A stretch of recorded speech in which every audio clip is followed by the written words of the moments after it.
Perkenalkan, nama saya Melinda Lusunaung. Saya mahasiswa aktif dari Fakultas Keperawatan Universitas Pembangunan Indonesia Manado.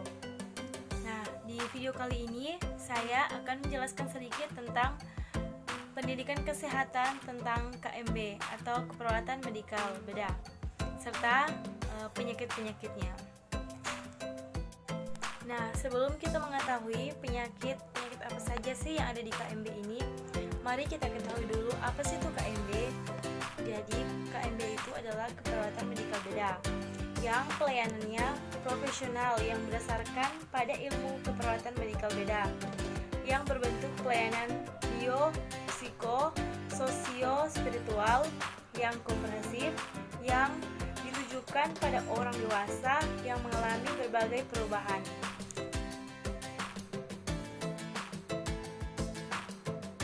Kemudian, penyakit di KMB itu apa saja sih? Nah, gangguan dari sistem KMB ini meliputi gangguan peradangan, kelainan degeneratif, keganasan, dan trauma yang termasuk dalam 10 kasus terbesar, baik itu lokal, regional, nasional, dan internasional. Nah, di sini saya mengambil salah satu penyakit dari KMB, yaitu penyakit hipertensi. Jadi, hipertensi itu adalah istilah medis dari penyakit tekanan darah tinggi. Kondisi ini dapat mengakibatkan berbagai komplikasi kesehatan yang membahayakan nyawa, sekaligus meningkatkan risiko terjadinya penyakit jantung, stroke, bahkan kematian. Tekanan darah ini bisa diartikan sebagai kekuatan yang diberikan oleh sirkulasi darah terhadap dinding arteri tubuh, yaitu pembuluh darah utama yang berada dalam tubuh kita. Kemudian, seseorang bisa dikatakan mengalami hipertensi itu apabila pembacaan tekanan darah atau tekanan darahnya bisa dikatakan sistolik pada pengukuran selama 2 hari itu berturut-turut menunjukkan hasil yang lebih besar dari 140 mm air raksa, dan atau pembacaan tekanan darah diastoliknya menunjukkan hasil yang lebih besar dari 90 mm air raksa.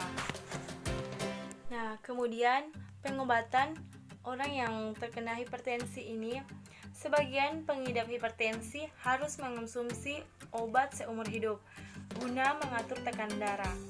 Namun, jika tekanan darah sudah terkendali melalui perubahan gaya hidup, penurunan dosis obat atau konsumsinya dihentikan.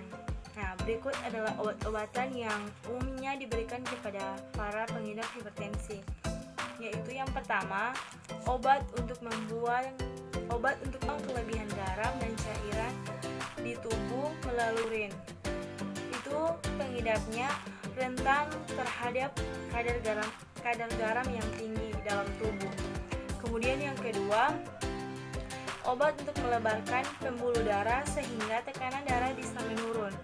Perlu diketahui bahwa hipertensi membuat pengidapnya rentan mengalami sumbatan pada pembuluh darah. Kemudian yang ketiga, obat yang bekerja untuk memperlambat detak jantung dan melebarkan pembuluh darah. Yang keempat, obat penurun tekanan darah yang berfungsi untuk membuat dinding pembuluh darah lebih rileks. Kemudian yang kelima, obat penghambat renin. Itu untuk menghambat kerja enzim yang berfungsi menaikkan tekanan darah jika renin bekerja berlebihan. Jadi tekanan darah akan naik, itu tidak terkendali.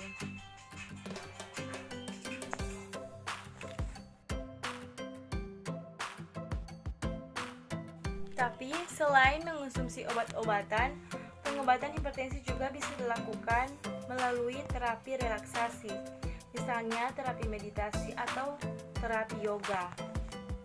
Namun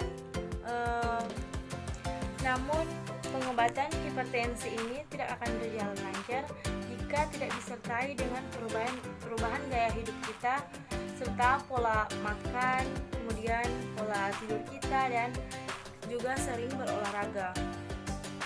Kemudian pencegahan dari penyakit hipertensi ini, yang pertama yaitu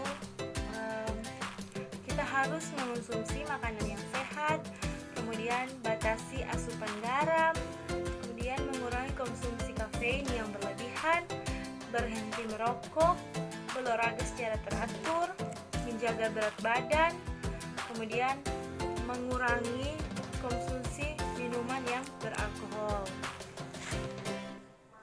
Jika kita tidak mau terkena hipertensi, maka kita harus melakukan hal-hal yang saya sudah katakan tadi, yaitu harus mengonsumsi makanan yang sehat, batasi asupan garam, kemudian mengurangi konsumsi kafein yang berlebihan, kemudian berhenti merokok bagi yang perokok, berolahraga secara teratur, dan menjaga berat badan agar kita terhindari dari penyakit hipertensi. Kemudian faktor risiko penyakit hipertensi ini yaitu jarang berolahraga dan melakukan aktivitas fisik, itu kurang mengonsumsi makanan yang mengandung kalium, kemudian memiliki keluarga dengan riwayat tekanan darah tinggi, menderita obesitas, sleep apnea, diabetes, atau penyakit dan juga penyakit ginjal. Jadi bisa ditarik kesimpulan dari hipertensi ini, jika kita tidak ingin terkena hipertensi, maka kita harus melakukan hal-hal yang sudah saya katakan tadi. Kita harus melakukan perubahan gaya hidup kita, pola tidur kita, bahkan pola makan kita. Harus sering berolahraga, mengurangi asupan garam, kemudian berhenti merokok, agar kita terhindari dari penyakit hipertensi. Mungkin itu saja penjelasan singkat tentang pendidikan kesehatan KMB dan penyakitnya. Semoga bisa bermanfaat untuk kita semua. Terima kasih. Salam sehat. Untuk teman-teman bahkan adik-adik yang baru lulus dari SMA maupun dari SMK yang ingin berkelanjutan ke perguruan tinggi, mari gabung bersama kami di Universitas Pembangunan Indonesia Manado. Di sana tersedia banyak jurusan dan terutama di jurusan perawatan yang sudah terakreditasi. Terima kasih.